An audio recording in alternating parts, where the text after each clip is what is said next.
Yo, what's up, everybody? Welcome back to this season's episode of the Championship Corner. I've got the man Edward Jones, founder of Beyond the Field program. Is that correct? Yes, yes, yes. Super pumped is, I guess, how we linked up is honestly, Ryan was doing some, I guess, LinkedIn stalking and just liked your content and just loved like the message that you were putting out and totally reached out to you. And so I definitely want to hear like how you got involved in that and just kind of, I want to know kind of your story from just a personal aspect. But before then, as always, kick off the show is tell me, it could be from your own athletic experience. It could be from being around a funny, wild coach, a funny, wild story from playing days or just being around certain programs. Yeah, this one is one that kind of shocks a lot of people because they don't necessarily believe it. But so I was at the University of Houston and we are going to the Hawaii Bowl. So we're going to Hawaii. It's an 8-hour flight. And literally, I was working recruiting or helping with recruiting. He was like, "Hey, y'all, when y'all get there, just go to sleep, go to sleep." So our head coach at the time was like, "No, we were 3 hours behind or 4 hours behind Houston time. But when we landed at 3 o'clock in the morning, it was signing day started. And so our head coach was like, hey, let's set up signing day central. We just landed. It's tired. I mean, I didn't sleep on the plane. The plane had turbulence. I was like, my life can't end like this. Yeah. So anyway, we get down there and one of the coaches is pretty upset. Older coach, a veteran coach is upset about being there. And so him and the head coach kind of, go back and forth. And I have my phone and I'm texting the group, the recruiting group, like, hey, y'all need to get down here. So-and-so, they're going at it, blah, blah, blah. So I press send and I'm just sitting there. And our cornerbacks coach texts me and he's like, hey, you sent that to the wrong group. And I'm like, and so I look and I realize I sent it to the all staff group instead of our little recruiting staff group. Oh, shit. And so at this point, I'm nervous. Things are happening. Like I got one of our coaches calling, like he's like, what's happening? What's going on? And so compliance had told us to send our letters of intent that the athletes were signing to a certain text message. I was like, y'all send it to the coaches group message so it can push it up. So I'm feeling good. Coaches are doing it. Other coaches in the room kind of like, and so I'm feeling good. I'm nervous. I'm in the back of the room. I text my wife. I'm like, I'm about to get fired. I just got on an 8-hour flight to Hawaii. I was like, I'm about to get back on another flight, head back home. And so everything's good till one of our coaches he's like, hey, Ed, you got something you want to say? And I'm like, nah, man, I'm good. I'm good. And he's like, nah, man, it seems like you got something you want to say. And I'm like, nah, like I'm literally, we're in this big room. The head coach is not even paying attention to us. And I'm like, dude, chill out. Like, chill out, man. I'll give you all my per diem for like bowl game. Per diem's like $400. It's like, dude, I'll give you $400 to like, just shut up, man. And so he keeps egging it on. He's like, no, Ed, I think you got something to say. So the head coach at this point is like, I'm more like, hey, man, it's all good. Like, hey, you know what I'm saying? Nah, man, it was a mistake, blah, blah, blah. So the head coach is like, well, what's going on? Like at this point, because we're going back and forth, and he keeps like, no, you got something to say. And I'm like, nah. So the head coach grabs his phone. He looks at it. He scrolls up, and I'm like my stomach hits my feet. I'm like, man, this is it. My college career is done. And he actually didn't say much. He was like, yeah, don't talk stuff and don't have group messages. That was it. And he never addressed it again. So that's my funny story. Yeah, Every time I get to the bowl, as we get closer to bowl games happening and PTSD. Oh man. I literally text my wife like, babe, this is it. It was a good run. I didn't go to sleep that night. Like I was just and I walked around on eggshells. I was waiting for the head coach to just destroy me at some point. He never did. So every meeting we went to, I was like, every staff meeting, every team meeting, I was just like, he's gonna get me. This is the moment. This is the moment. Yeah. Like even right before the game, he's gonna be like, everybody be here, but Ed, you got to get on a flight and go back home. So that's my wild story. I love it. Well, cool, man. Yeah, let's just jump into things. And like I said, I'm genuinely curious. How this journey started for you is I noticed that, and I'll let you kind of tell the stories, I guess, of like different roles in the athletic department, obviously player development being one of them, and then kind of what you're doing now in terms of it looks like, and that's where I really want to understand of like what you're trying to do and build like within player development team. So yeah, like I'll just kind of pass the mic to you and just kind of tell me a little bit about your journey. Yeah, so I started off as a high school coach for 6 years, coached at high school for 6 years, and had an opportunity to go to my alma mater, University of Houston, work in player development. I didn't know what player development was. I was a high school coach. My whole plan was like, I'll be a position coach in 5 years, a head coach in 15. And I just had this moment where I was looking at some former players and where they were in their life. And I remember thinking to myself, like, who's there for them? Like Right. all this they've done for the university. We have their records up, we have their trophies up, their cleats, jerseys, all that. How do we help this person or these people? And I just dove into player development. So kind of started where when I got hired by Coach Tom Herman at the University of Houston, he told me to take care of the players, get in the community, give them summer jobs. And so as it grew, I kept those three tenets, but in greater situations. So like Right. instead of taking care of the players, well, let's take care of their overall wellness. Instead of just getting in the community, let's create a community impact plan. And instead of helping our players just get summer jobs, let's give them career development, give them skills to, to use the skills that they have from being an athlete into the corporate world. So that's how it grew. Really start diving in that, and then we got fired at the University of Houston with a winning record. Yeah, we won 8 games and got fired. So apparently, after we got fired, they said they would never ever allow that again. But we got fired, and on the way to getting fired, Kansas called me, and they're like, "Hey, we heard that you're the guy." I was like, "Absolutely. Let me get fired first. Yeah. I'll be right back." So went to KU, had the opportunity to work for Coach Les Miles, and that's where it really just took off. That's where they allowed me to do so much. They gave me a lot of influence, had a lot of connections around the city of Lawrence and even Kansas City in itself. And so that was great. And then I finished at Baylor, went to Baylor for a year. It was good. It wasn't what I thought it would be, but I learned a lot of lessons. We won the Big 12 championship, so it was pretty cool. I came from Kansas the year before we won no games to being last in the Big 12 to first in the Big 12. Yeah. 11 months or so. So that was pretty cool. And then transition out of it, I'm more like and let me take a step back. While I was at KU, I built Beyond the Field. Just more like somebody mentioned it to me. They were like, "Hey, you're on to something. You're doing great things. Create an LLC." So I created LLC. Then I wrote a book. Then I created a website, wrote a blog, and all this stuff. Now I'm 2 books, 2 courses taught live, 1 course that is self-paced, 1 conference, and coming up on 100 podcast episodes later. So dove into that. So after Baylor, I really wanted to give more information from the 6 years I had in the space.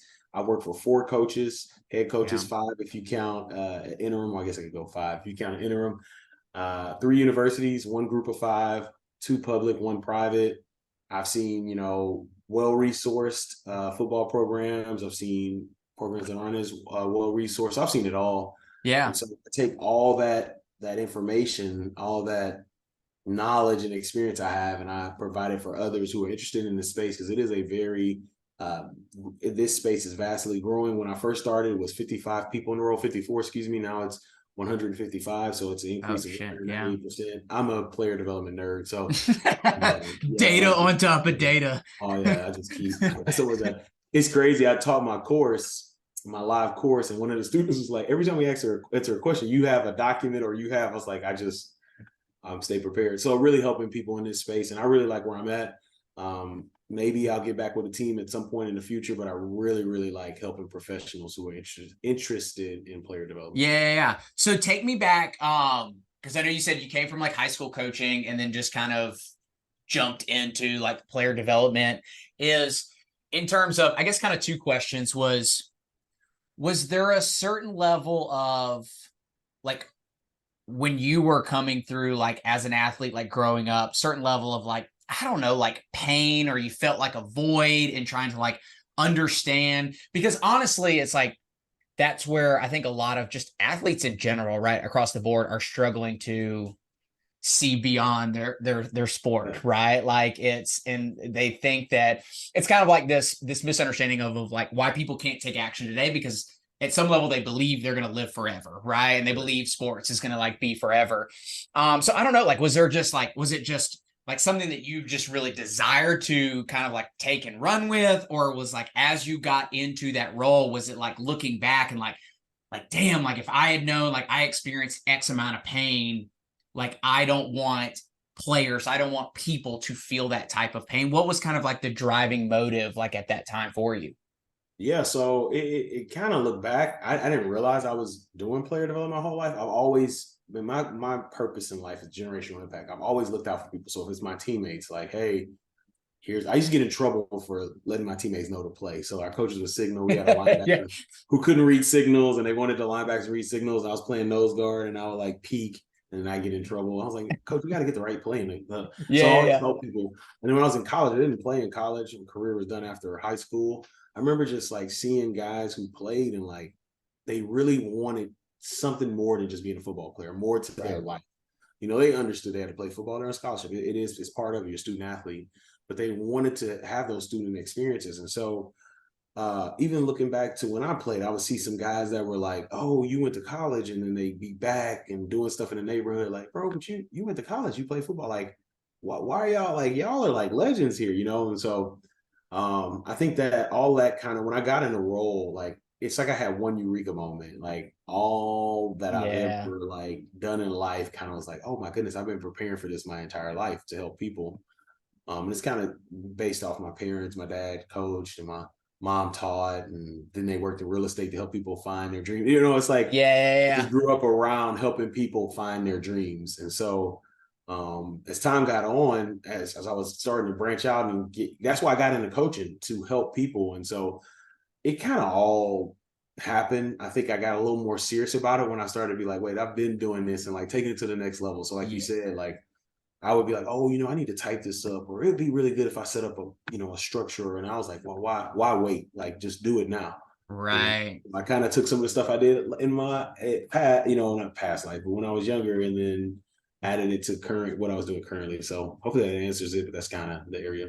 Yeah. What was that tipping point? So make sure I understood correctly, is you were kind of developing beyond the field while you were at Kansas, correct? Did I understand? That's when it took off. So like at Houston, it was more of here's a structure, here's a blueprint, let's say that. Right. Yeah. We were building the foundation. The foundation was there at Houston, but at Kansas, it's like we built the house and we added a pool. We got the gated community. Like it took off, so it's kind of how it happened. Yeah. And then was it a masses thing of like why you wanted to like branch off and kind of like do your own thing? Because obviously when you're in a university, it's like you're kind of limited to those 100-ish like number of athletes or players. And I guess you could maybe do the entire athletic department like potentially, but was kind of like the deciding factor to be able to just like, hey, like I'm going to go off and do this on my own. Yeah, you mentioned that. It's interesting because a lot of people ask me, well, why aren't you in a role? Why aren't you in a role? And I've been called by universities, but it goes back to what you said. Like I love doing stuff like this. I love doing podcasts. I love like a coach is not necessarily going to allow me to do all that. To where another thing too is why the reason why I want to help professionals is because, when I got out of it, that's when the portal kind of got crazy. And so like you're developing in a sense players who that 120 is different. I wouldn't mind doing it with a team, but I like like you said, the masses, because now what's happening is through the content I'm sharing, be it LinkedIn where we connected or YouTube, it's wherever, right? I'm getting people that are students. I'm getting former guys that are currently playing football saying, this is what I want to do when I'm done. Right. Oh, wow. So I wouldn't have been able to touch if I'm working at, let's say Kansas State, I can't have those connections. Like they can reach out to me and be like, hey, I see you're in player development. Like, can you talk to me? Well, I would have to respond, since you're a student athlete, I can't necessarily talk to you because of transfer rules. Like, right. So me, it's like you said, it's the people I get to in contact. Like I talk to somebody that's in Germany. Oh, damn. That's consuming content, or Australia, or like I'll look at Brazil or what. At first I thought it was bots, until I realized, because it tells you who looks at your website. Yeah. It was consistent. I was like, wait, these aren't bots. Like there's people I've seen: Brazil, India, Russia, Belarus, like all these countries, and you're starting to see this. So like I like that aspect, and that's why building this out and being more strategic, even going into 2024, I'm having my strategic meetings coming up here soon on how to continue to spread this, because now instead of just having 120. For instance, there's a guy, Mike Miller. Shout out to Mike Miller. He's on LinkedIn. He consumed the content, and now he's helping all student athletes. So now my goal is generational impact. Now I get more athletes based off the professionals or people I'm helping. Or let's say there's a player who's like, hey, this stuff he's talking about is cool.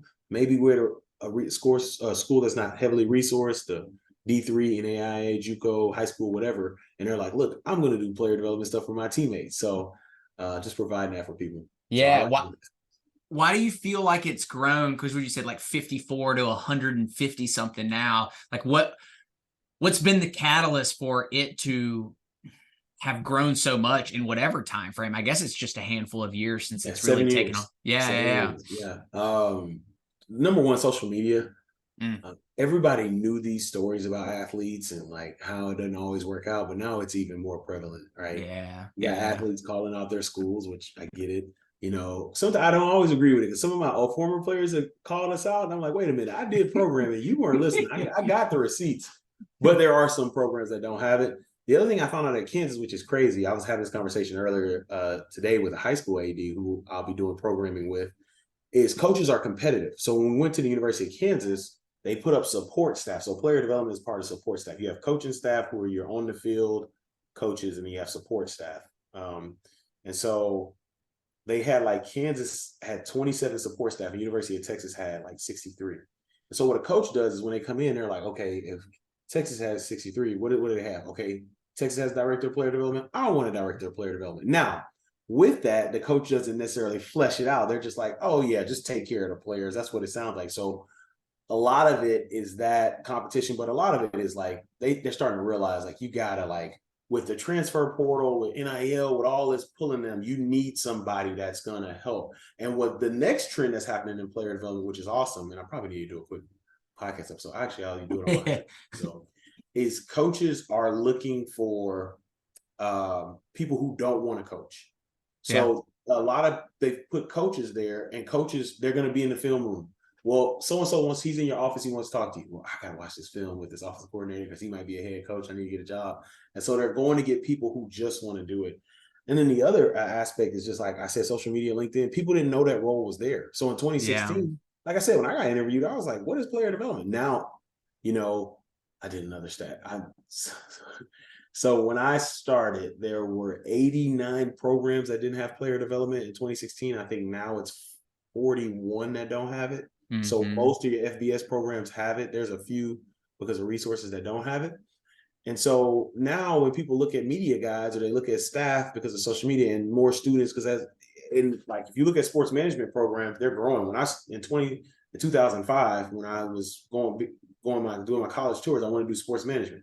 It wasn't a lot of schools. University of Houston, my alma mater had a program, but most people would tell you do business and then work in sports. Now there's actually sports management programs and grad degrees and doctorates.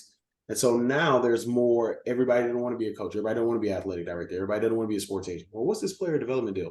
And so as a position grows, it continues this growth. And I think honestly, if it wasn't for NIL, NIL is probably the fastest growing position in college football. But I think player development, player engagement, any development type roles, student athlete development, they are growing at a rapid rate. So when or maybe even prior to you getting in the field, because I guess I'll ask my question and then back up, is I think a lot of coaches, I come from like I owned a sports performance like facility for over a decade, and the cliche of like we develop strong young men and women, right? Like we care about them more of an athlete was really cliche, right? Like as I would like challenge parents is like don't take my word for it here. Like I'll back it up with like I hire my own mentors and my own coaches, and I had like a library of books behind me. It's like I'm always like studying and trying to pour into me so that I can pour into you. When you were getting into the game, so to speak, was it a little bit cliche and now it's developed into like more of like, hey, like, no, we're actually going to take care of these players? Or has it always been truly about like the developing like beyond sports? Yeah, definitely cliche. Yeah. And I think I had this conversation with somebody. I was diving deep. We were talking, and I thought about it. So every coach at a press conference, they're going to talk about two things mostly: their culture on the field and their culture off the field. Every coach is going to say, we're going to take care of the players. We're going to take care. We're going to make them great young men. Well, what happened is this. So the coaches who coach now were players at one point. If you look at the generations, okay, so I don't know if I know I'm a millennial. I know there's Gen Z. I don't know. I don't know Yeah, baby no, I boomers. follow you. But if you look at baby boomers, right? A lot of those generations they figured it out. So they say, hey, we're taking care of players by putting them in a position, giving this opportunity, and they figure it out. So that is taking care of players. So those coaches that are head coaches now, they were underneath that. So it's like, well, I really got taken care of my coach. He gave me an opportunity, and I figured it all out. So they say take care of players, same deal. Well, now with Gen Z, you have to tell them how to, like, there has to be a plan of like, no, this is literally how we're going to take care of you. And so that's where it's growing. So now coaches are like, wait a minute, like I've had conversations with coaches where like, the common sense comes up and I'm like, coach, I get it. Me and you get it. Yeah. That is not common sense. Like we have to teach. And I would tell, like, this is a funny story. It's a crazy story, right? We had, this was during COVID. I can't remember what school I was at. It was something happened. We had like 6 freshmen or 6 new guys added to the travel roster. And I literally, in the meeting, I said, hey, do y'all think it's worth us having a meeting to kind of walk them through what the travel roster is, what they got to wear, what they got to like show up? What does this mean? What does that mean? Like just literally having you've never done this before. And they were like, no, they can look at the itinerary, they figure it out. All right. So I'm like, all right, I would have had to meet, bro. So we get to the hotel. These guys show up, they miss the time, and then they show up not dressed how they're supposed to be dressed. Right. Well, guess who's standing there looking at people like, I told y'all we needed to have this conversation with them. And now you got coaches chewing kids out. The kids are pissed now. Like now we're late in the meeting. Everybody, now your older vets are mad when all this could have been addressed. And so it was a lesson that's where it is now. Like now, do we keep them there? No, you teach them and then you help them. But right, it's different. When I was in school, I would have figured it out. I would have grabbed the itinerary and I would ask questions. Like it's not happening with all Gen Z. And so now coaches are realizing like we can't just haphazardly say we're going to take care of players and just do one program or have a former player come in and talk about life after practice. That's the big one, right? Talk about life after they're absolutely fried. They don't want to be there. Like if you're me, you're a big guy. I don't want to be on my knee. My hamstrings are about to pull. Like I'm not listening to anything you're talking about. Let's just run these sprints and get out, right? And so they're realizing they have to dedicate more time. So it's a change. It was cliche, but I think there are a lot of coaches. There's some good examples of coaches that are getting it done. Now, are there still coaches who check the box? Absolutely. Yeah. But it is becoming a little more intentional over the years. So it's interesting. Part of that story is, I think one of the things, like as I've gone in and like worked with teams, is one of the things that like I really, really, really harp on. And I'm curious if it's kind of like an element of your program is the idea of, I call it being like obnoxiously curious, right? Because I think that if you study any greats at anything, especially athletics, is like they were just really, really, really curious about their own potential, but also curious about like, what should I wear?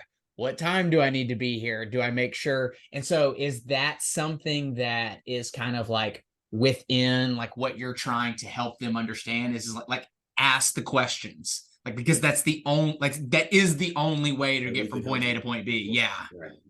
So yeah, it's interesting you said that, because what I do is I bring them in and that you have to create an atmosphere for people to ask questions. Right.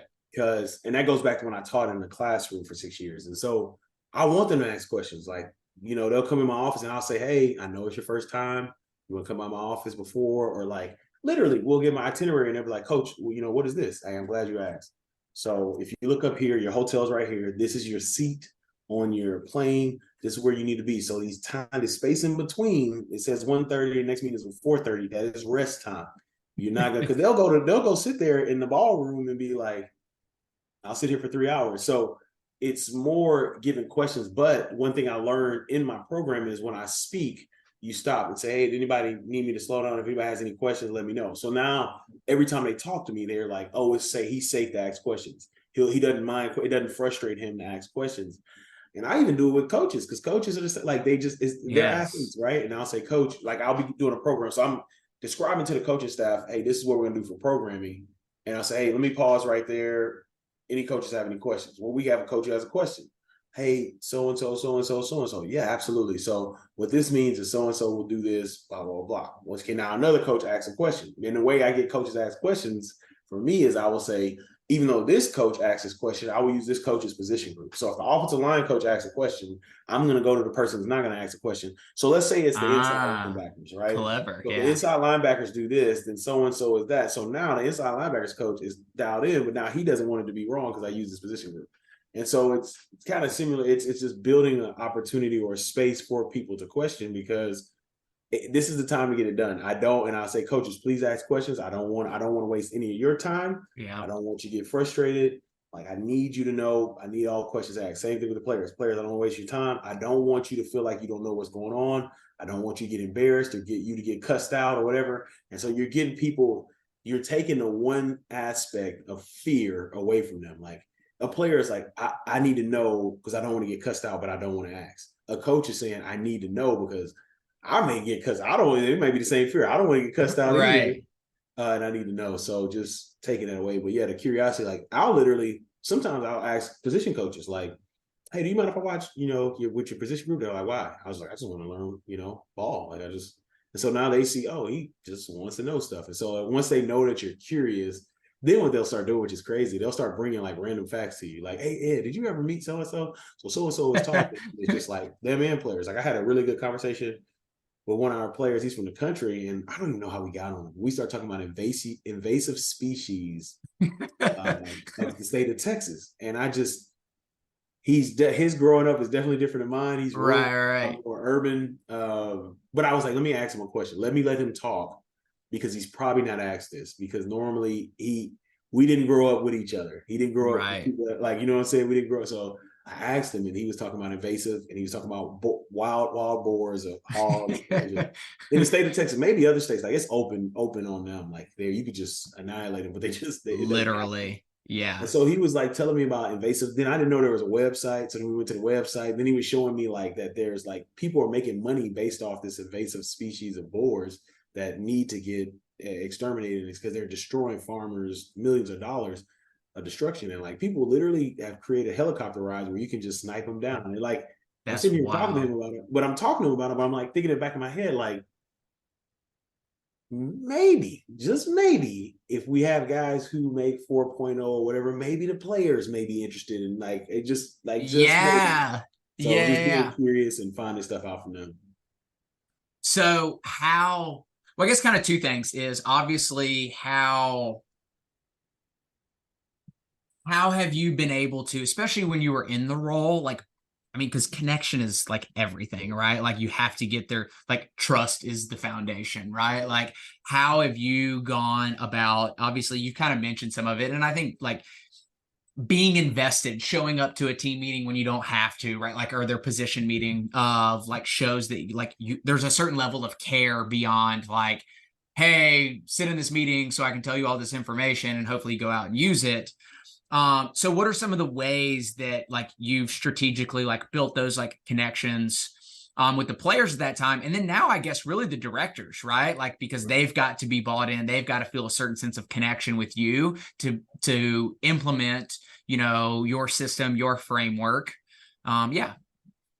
So it's interesting you say that. The number one thing I do is how I remember people's names are hometown. So when I was in Houston, I knew high schools, but I asked people hometowns, because people will tell you stories and you remember stories. So I say, hey, Ryan, where are you from? So of course, because it's 120 guys, and I've transitioned to 2 universities, and you start off with that. So I'm starting to learn names, because there's some players you can like, fortunately, I've played against these teams. So you're like, oh, or we recruited. Like, I remember we recruited you. Yeah. But you remember in cities or towns. So if something happens, like, hey, y'all know it's the great cotton candy carnival in whatever Texas, and so then tells us about it, whatever. So I do names and cities, and then fighting high schools or the fighting so and so. It helps too, because like, for instance, there was a tragic incident in one of our players' hometowns where a factory blew up and messed up the city. And like, I was like, wait, West Texas, that's so and so, he's from West. So I was able to call, hey, is your family okay? Everything. So that stuff goes deep. But it just helps me also remember where people are from. So like, I started a new job and I'm going around the table. Are you from here? Are you from here? Are you from here? I live in Kansas City. So I ask people if they're from Kansas City, and then they let me know. And so it helps me remember names or different things. Like, then I'll be like, if there's a person says they're from Chicago, did you like the 85 Bears? Or do you like you strike up conversation. The other thing I did with athletes too is like I was strategic wherever they were at, I was there. So if they were lifting weights, I wanted to be in there. So hey, they especially on max day, right? When they're doing their max, and like, yeah, let's go, new max, whatever, or academics, right? I would go and walk around when they were in their academic meetings, and what I would do is like I would go in and be like, "What you learning?" And because it did two things, they had to tell me what they were learning. So it showed because sometimes happens. Some of our tutors have bad experiences with athletes. So then the tutor may say that none of these athletes learn whatever, right? So they use a whole bunch of absolutes. Well, if I go in so-and-so's deal, hey, what are you learning? And right now, coach, we read a story of Mice of Men and we're working on protagonists, blah, blah, blah, blah. Awesome. So now, then I asked the tutor, is that what he's working on? And then it's like, oh, and then you get this connection. And so now I'm like, all right, well, I'm coming back tomorrow. When is he back? All right, in 2 days before your paper, I want you to read your paper to both of us. And so now you're creating that another achievement for the athlete, but you're also creating that trust with the tutor. And like this is crazy. One player, he wasn't even one of my players, but he would always be in the tutor's room that I know. And so whenever I see him, I'll be like, what up, man? And like, we just kind of like, he was like, every time I saw him in the city, he'd be like, what up, man? And we actually ended up getting to know each other. So it's like those moments, because I think a lot of the time they're very intimidated because if somebody comes from the staff, it's bad, right? Right. It's bad. Or eating breakfast with them, like, hey, why do you make this? Hey, y'all don't know he eat ketchup with his eggs? Like, and just kind of joking, or like seeing that. Or you get people have systems. Like, I was one guy, same thing every morning. They go up there, I'd be like, he wants 2 eggs over easy, blah, blah. Like, that's like, but you get to know them. The biggest, like you said, it's the belonging. They're like, man, somebody here knows me, and goes back to creating that situation. Now they know you, then you get a random kid come in your office and then tell you he's got a kid, and you're the second person to find out he told his grandma and told you. His mama doesn't even know. You're like, whoa, like, so that's what I do. Just being very intentional. I think there are 4 areas where players are most vulnerable. That is when they're lifting weights, when they're eating breakfast, getting ready and after practice, and breaks during practice. Like they are just, for some reason, they spew, and you get little notes and little nuggets, or you may, hey, how's your day going? Man, my sister texts me, things aren't going well in school. And then after practice, like, hey, how do you feel? Do you come to my room, talk to your sister? Like, so stuff like that, just being intentional. Yeah. It's funny you mentioned like the breaks in practice, because like as I've gone in with teams is like telling coaches up front, I'm like, hey, like if you see me having a conversation with X, Y, and Z, like on the side, just know like it's actually like I'm not just like shooting the shit about what they ate for dinner last night, because it's weird, dude. Like totally. It's like, I remember my first year coaching, because even when I coach my position group, we have a water break, and I'm like, oh, that was deep. And I realized they were like dropping like, oh, I wasn't prepared for that. So I always bring a pen and paper with me, or, hey, let's talk about it after practice. Because, some coaches, like, I've had coaches who are like, hey, Jones, kind of stay off our sidelines. I'm like, guys, I was a coach. I'm not going to do anything. But I'm just like, all right, whatever. So, yeah. That's funny. So our, this is probably like kind of an ignorant question. Is it beyond football? Because wrestling's my background, and obviously, like, we didn't have, like, I went to WVU. It's like we didn't have, like, on the wrestling staff, like, player development. Is that role right now just predominantly football, or does it expand beyond that? Yeah. So currently, the strongest area of this is FBS, Division I college football. That's the strongest area. The NFL has one for every team based off a collective bargaining agreement, and then the owner decides if they want an extra one. It was pretty cool when I was at Baylor. We had one for women's basketball, softball, and soccer, and I was kind of training them. Yeah, it is growing. I think what's going to happen in the next couple of years, let's say, you said WVU, there's a student athlete development department where there's people who work with all athletes. But the thing about player development is you get all access to that team.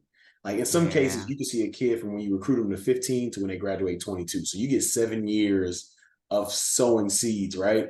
And so what I think is going to happen is, like, for instance, West Virginia has a student athlete development department. I think what they're going to do is they're going to start breaking out and say, hey, you and by WVU, you mean West Virginia, correct? Yeah. Perfect. I was going to make sure.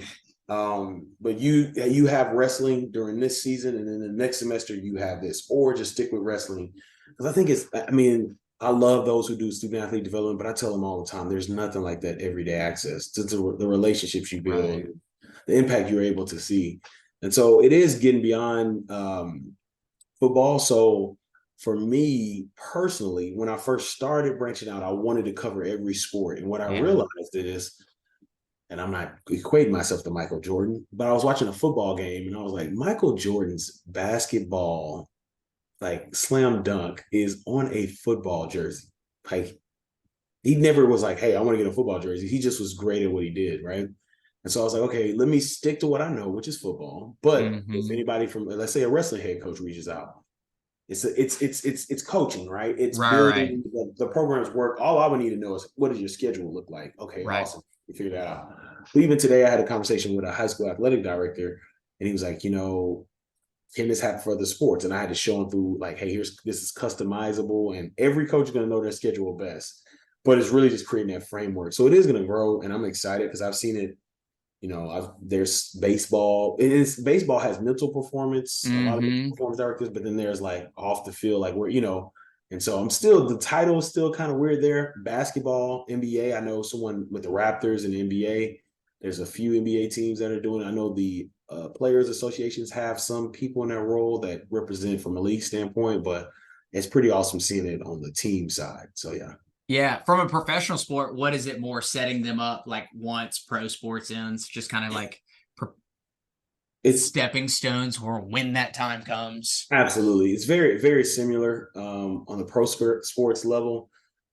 It's just the people, they say the transition is unreal. Like you could be like, hey, I had a guy who worked for an NFL team, and he was telling me, he's like, man, sometimes I envy you college guys because you guys legit, at this time, we were able to do like 4 years before the portal. And he was like, you get to like literally see people grow. He's like, when today I told a guy like, hey, we're gonna work on your resume tomorrow. Awesome. Guy was cut 2 hours later. But yeah, and so what I also found out, the major difference on the pro level is you're setting up that entire family. So at the college level, I'm setting up the athlete, but on the pro level, it's the athlete, the significant other, whoever that is, maybe the kids. Here's a school, and so it's a deeper dive. But they're doing it well too. There's a lot of people doing great stuff on the professional space as far as athlete development is concerned. So you brought up like so are you building the connection when they're being recruited, or is it once they get on campus? It is when they're being recruited. And Damn. It's crazy. So this is what blows people away. So when I used to get my player development presentations, the people who paid the most attention in the rooms weren't the parents, it was the players. And I would end the presentation say, hey, if you come here or not, you better make sure wherever you go, somebody is taking care of you when this ball ends. And so I never said, hey, only 3% of you all make it to the league. I always said when your career is over, because a career could be over. Like there was a guy at Kansas, he played for the Oilers. I met him, his hand, he had a freak hand injury. Everybody thinks concussion knees. He just had a freak nerve. So he couldn't catch anymore. Like it was, you just never know when your career is over. And so that's what I use, but they're locked in. And so from 15, like we even use it. I used to try and tell coaches, like we did it once and it worked. Like, hey coach, I can create, when you go talk to mom and dad, I can create a script of like, hey, this is how you recruit this to this player, where we have former players, what we're going to do. We have a whole game plan. And so we introduce it to them when they're young.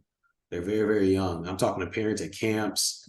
Hey, because they'll ask, like, so what do you do? And I'm telling 15-year-olds, I help you off the field. If you come here, there's certain things you want to do in life outside of this stadium, outside of athletics. When you wear normal clothes, I help you when you wear normal clothes. So yeah. So is there seasons within the season for you? Like, do you have times where you're like, go with the players, and then there's times kind of a little more like back off, and when do those seasons within the season, like what's prime time? Prime time is summer programming. Yeah. So in college football, when they changed the rule, they have to take 3 hours, a 3-hour class, and that's it. And they can work out. So all they're doing is class, workout, and 7-on-7. And so that is prime time because the coaches are on vacation. Yeah. We got camps, like the schedule's a little more free. And so I would always do summer program, June and July, maybe get one in May if possible before they leave and come back. But June and July is like our Super Bowl. That's player development Super Bowl. Like that's when I'm watching people's programs, encouraging them. They're calling me about, hey, how did you do this? How did you do that? And then the 2 times that I do not, they're like the restricted zones for me. The only way I do something is if the head coach has said he wants to do it. And they're the 2 times that players compete for positions, which is spring football and fall camp. That's when they're competing for positions. I leave it alone. I'm there to support.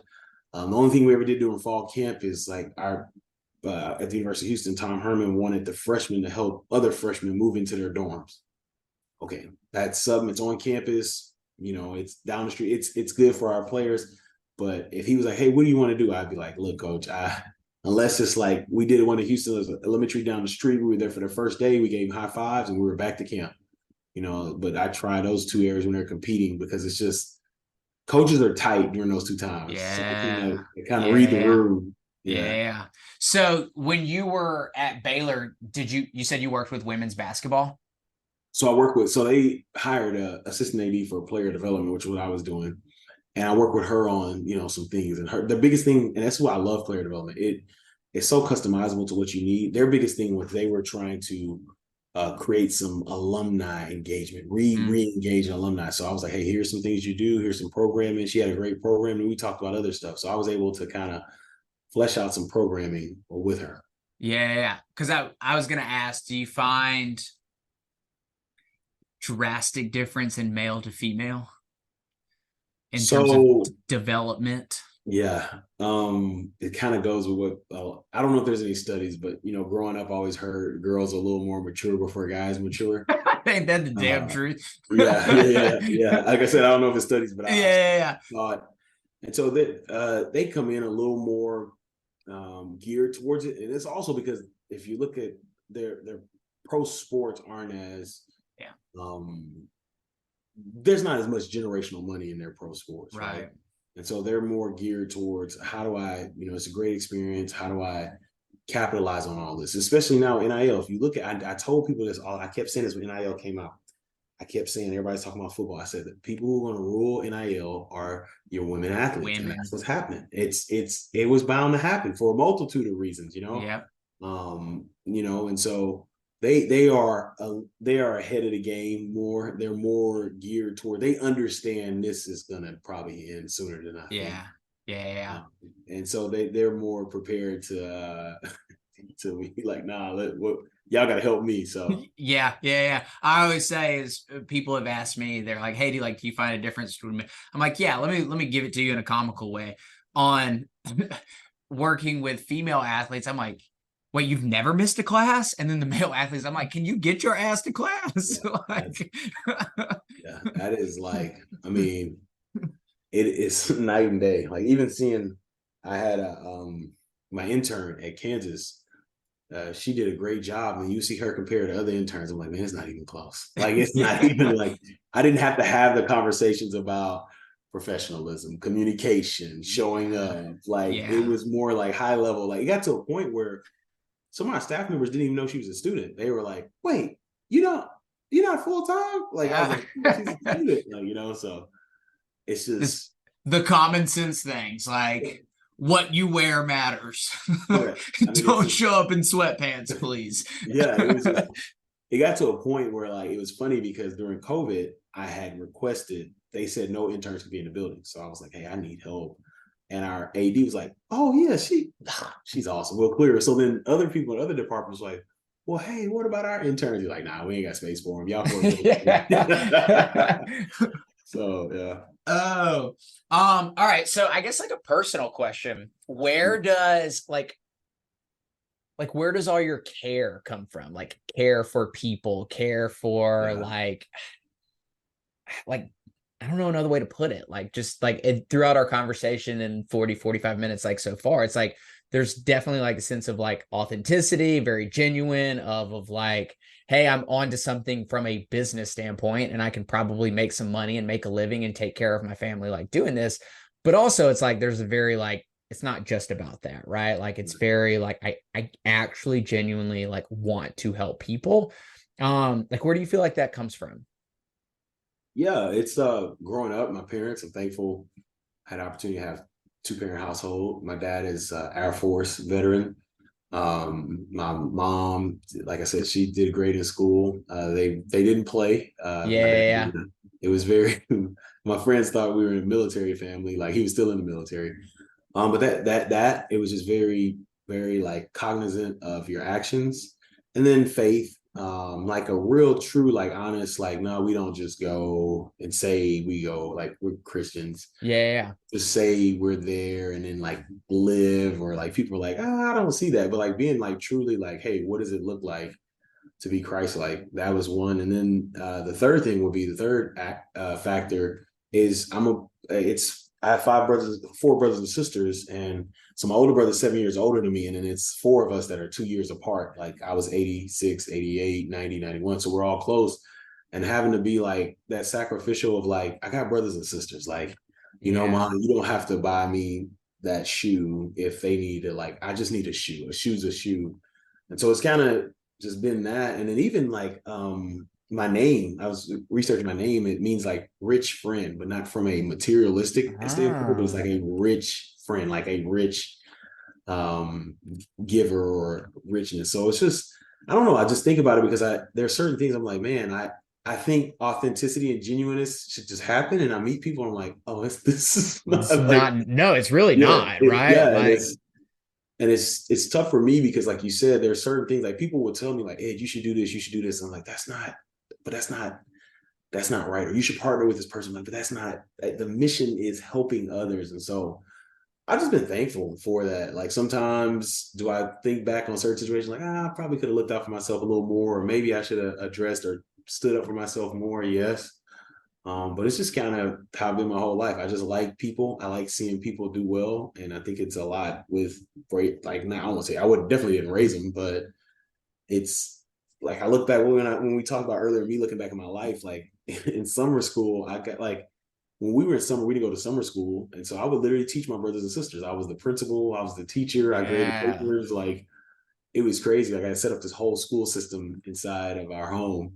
But I just growing up like that, I'm just very thankful for my upbringing. My parents, they came from big families. And so it was it was never you. It was, you are a part of a team. And so, yeah.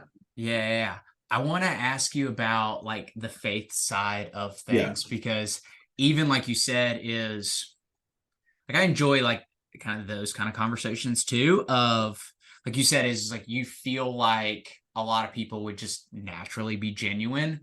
And I Yeah. think that, do you find that even in your faith, your religion, your spirituality, that like this is what like you're harping on, you're like I'm actually like I'm not just like a Sunday goer, like I actually like live this, like I actually like this is something that like is deeply like ingrained in like who I am. And do you feel like a lot of like do you feel that it's very misconstrued today? Absolutely. Yeah. So I grew up in the church. And so I was never one of those people that was like, hey, Jesus love, I'm a Jesus follower, right? Because I saw people do that, and then you see their life and you're like, it just, even at a young age, it's like, wait, this doesn't weigh out, right? And so it really, really hit me when I went into like when Twitter came out and these coaches would be like Christ follower, or follower of Yeah. Jesus, like all this, and Yeah. then you immediately be like, yo, like now nobody's perfect. Nobody's perfect. But there's like, to me, there's a standard of it goes back to coaching. We know these players aren't perfect, but we're going to push them to be as perfect as possible. And by their actions, if they don't get it, we're moving on. And so, like for me, it is misconstrued because it's so easy to just say, label, I'm this. And then you see Yeah. someone, you're like, you're so hateful. Like you're Yeah. so hateful. Like, or you don't treat people well. You're a manipulator, or you're a womanizer. Like, it's like, there can't be two, right? It's just like, I can't say I'm a power lifter or I'm Mr. Universe and just eat donuts and Twinkies all day. Right. It's crazy to me because nobody would get a personal trainer, right? And that they feel like wouldn't help them get to a place like you can't look like me and personal train me. Now, are there strength coaches in football? Yeah, that's different. That's strength. But I'm talking about like, I'm done playing and I want a chiseled body. I need to see Right. body, right? And it's crazy that in every other thing we not necessarily judge, but we look at the fruit of someone's actions. And there we're just like, oh, so-and-so's a good person. I'm like, no, they're actually not. Like, Yeah. so-and-so he's a jerk, or she's a jerk. So for me, like when I read, like I want to separate myself, and it's tough because I want to have grace and be loved, but I want to separate myself from that group so much, because it's just bad. Like people are leaving faith not because of what's in the Bible. It's literally how people live their lives. And so for me, when I read the Bible, I read as action. So like I write on the side, action, action. Like this is an action. This is not a wish or like, oh, this is memory verse. It's literally an action, just like a coach would give a game plan. Like, hey, on this play, you have to do this. Not like, hey, I hope you do this. No, this is literally action. And by doing this play, you will show that you're a defensive lineman for our defense, right? So that's kind of how I see it, because it's just, I feel like it's a safety net for a lot of people to like put like, like put in their Instagram profile, their LinkedIn, like whatever it is like Christ follower. And I don't know. I actually long time ago, and I don't even remember. I had a buddy one time, he's getting a tattoo and he got it like a cross tattoo. And I was like, why are you? Because he wasn't like a big church goer. And I mean, who am I to judge? But I asked, like, why are you getting a cross? And something along the lines, I'm paraphrasing, but it's like you can't make somebody you can't make fun of somebody like with a cross tattoo. This is essentially like what the reason was, right? And I was just like, I don't really know. Like, I don't. That's a really good reason to get a tattoo. It's interesting because when I went to Baylor University, which is a faith-based university, I was like, yo, this is eye-opening. Like, yo, now there are people there who live what they say, but like, I would literally be like, yo, how did you, going back to the labeling part you said, like there was this like, if you want a job here, you have to have this in regards to faith. And you're like, how did this person get this job? Did they just say check mark Christian? You're like, all right, perfect. Like, it's just like, yo, this person is worse than the person I work with at university who just is like, I got more respect for him because he's an a-hole. He lets you know. I just respect people. People don't like it when I say that, but I have more respect for a guy who's a jerk, who tells you he's a jerk and isn't trying to fake. And like, I do, like, well, man, he cusses everybody out. Well, you knew that. Like, he's not, yes. I mean, if you got cussed out by him, you probably earned it. Like, like, rather than like, because this is crazy. And I've had better conversations and people who are like, look, I don't like, they're so much like, maybe because I heard her, they just want to like, man, look, I'm gonna do so much stuff, crazy stuff that you're not gonna come talk to me. And I actually have best relationships with them because it's just like, you're the most genuine person in here. Like, even though you are, I would never hang out with you outside of this setting.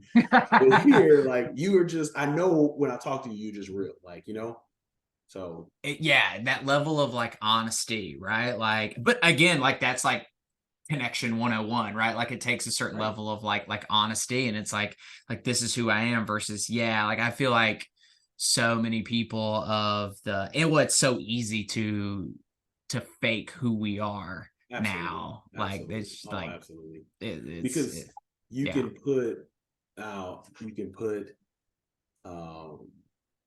pictures, you can put whatever you want, the post, the music, all that, right? It's just like I literally would sit there and watch coaches in their office just like tweet this out, and you're like, man, that dude is like,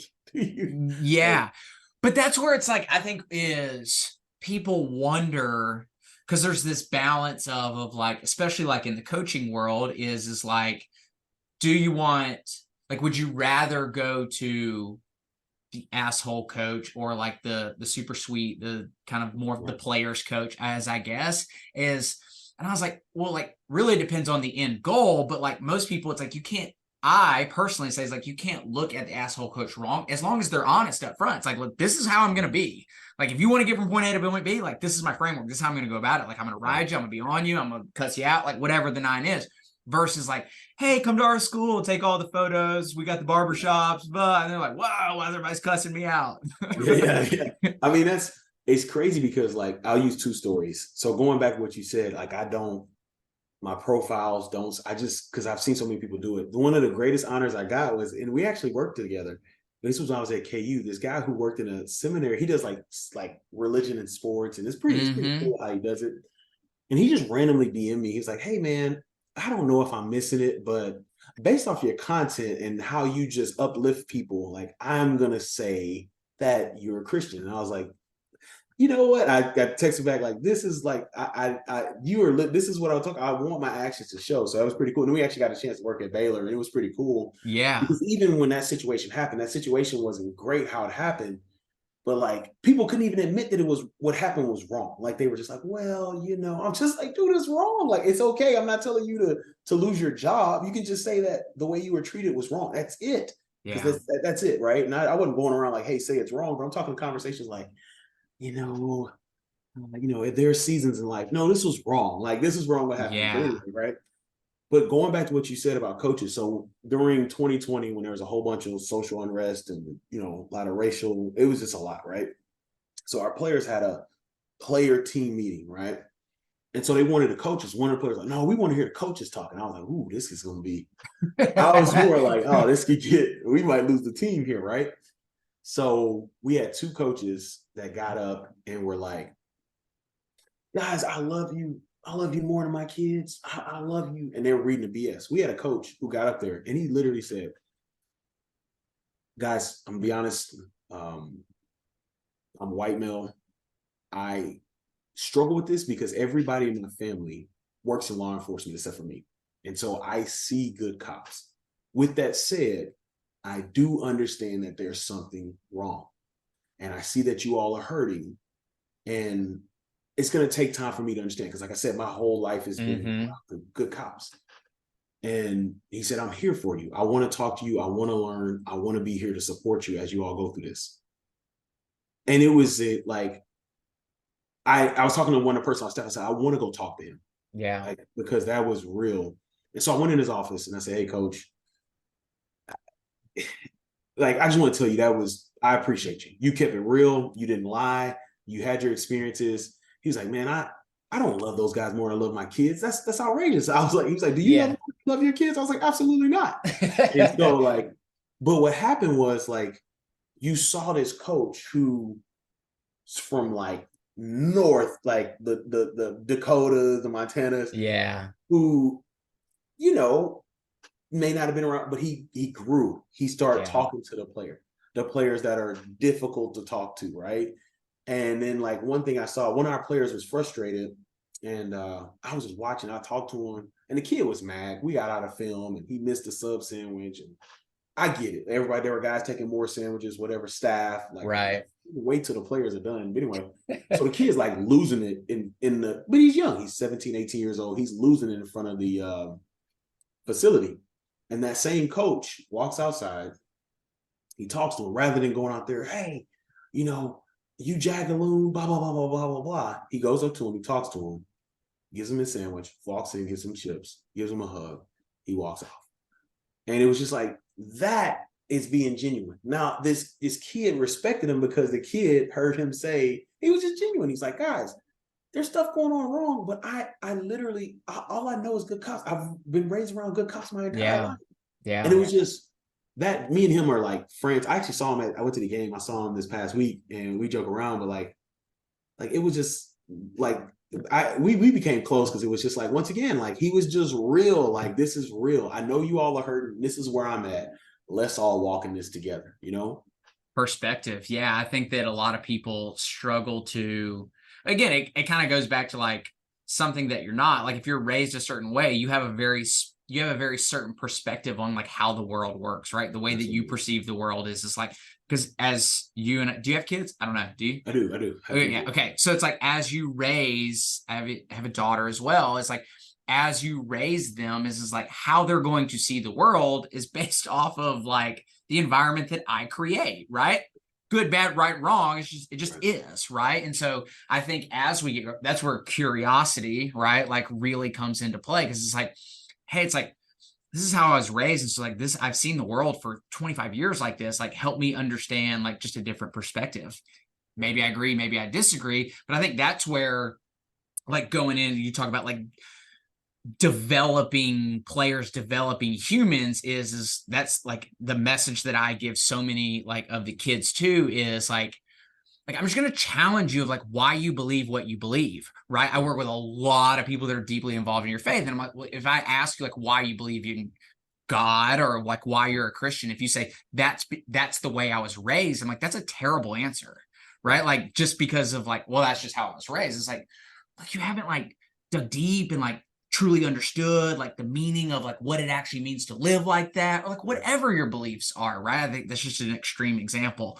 So yeah, it's like I think a lot of people make the mistake too of they don't allow people to be vulnerable because they try to like a one coach show how awesome that they are, right? As I watch so many people come in kind of in my industry, it's like, oh, this is how many national championship teams I've worked with, and this is what I did as a college athlete. Da, da, da, da. I'm like, they don't give a shit. They just don't, right? They They're like, do not care. bro, you wrestled in 2006. Like, it's 2023, man. Like, get a 17 years life. ago, Yeah. Yeah. Get a life. It's the Mike Tomlin quote, "We do not care." Yeah. But like, that's why I asked you earlier. I was like, was there, because I got into it, right? There was an amount of pain that I went through to help, like, man, like I never want people to feel that pain. So I'm curious of like, was there pain? Was there pleasure? Like, how did you get to this point of like creating this journey for so many people? Yeah, that's my soapbox for the day. But I feel like creating that platform of vulnerability so that people can understand and seek different perspectives versus that's just the way I was raised, or that's what I've always been taught. So absolutely. I mean, it's like comical. Like, for instance, I was talking about this yesterday. You know, we're sitting there recruiting, and the coach is like, "Oh, this kid scored low on his tests, like his intelligence." Test taking has nothing to do with intelligence, coach. Right. My wife is a genius, and I'm a test taker. Like, she can literally know the content. I'm just. It doesn't shake me once I understand what the questions are asking. I just know what questions are asking. I understand what tests are, and that has nothing to do with intelligence. She is brilliant, and it'll take her a month to study. Give me 2 days, and give me what the test will be like. I'm done. It's a wrap. So. Yeah. I mean, there was a lot of. I mean, especially coming into college with like ACT and SAT and all that. Like, it's like I saw kids, even like when I was coming through high school, people making. I'm like, you made what? Yeah. I'm telling you, I've seen people score 1,500. I'm in class with them, like, he got a 15. Like, this dude can't even get. You know, he ain't even. We can't even figure out the War of 1812. So like, Oh, well, shoot, man. Well, cool, man. Like, I appreciate it. I don't want to take up too much of your time. I always kind of ask, like, if you were in front of if you were in the middle of a stadium of 100,000 people and you could only like deliver like one core message to the world, like what would that be? Yeah, for me, it's generational impact. Take action today to help the generation behind you. I mean, I can't say that enough, because so many people talk about, oh, this generation this and this generation that, and this person's this, and that person on the other side of the city does this, and that person in the country thinks that. Like, okay, well, let's make a step to make sure we can help that person. So that's my biggest thing, is just take one action to help somebody else. And that could be, like you said, learning about something. Oh, I didn't realize that. Oh, that's why this person may make that decision. Or if it's spending time and, you know, mentoring somebody that doesn't look like you or makes you uncomfortable or is younger than you, or, you know, won't play golf with you and may want to go bring up coffee, whatever, right? But just taking action to help the next generation, because all it takes, one action is like, to me, it's like throwing a stone in the water. Boom, that one action, ripple effect. So yeah, I love it, man. I appreciate it. Thanks again, and maybe we'll circle back, have another conversation again soon. Absolutely. Thank you for having me. All right, appreciate it. Check out Beyond the Field. Peace.